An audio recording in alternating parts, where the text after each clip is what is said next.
પણ આપણે હજી અમુક ગામડામાં હમણાં હનુમાન જયંતિ હતી ને તે થાળીઓ લઈ લઈને ખાવા ગયા હતા. હું તો કહું છું મોનો કોટો પી જાય પણ ક્યાંય જુદા ખાવા મળતા નહીં પાછા.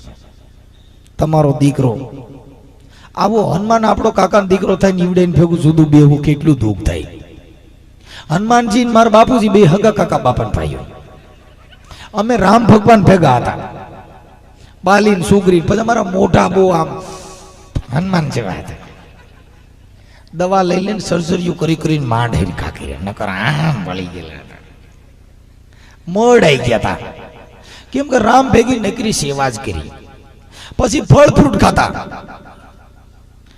તે બોર ખાઈ ખાઈને ખટાશ પકડી ગયા.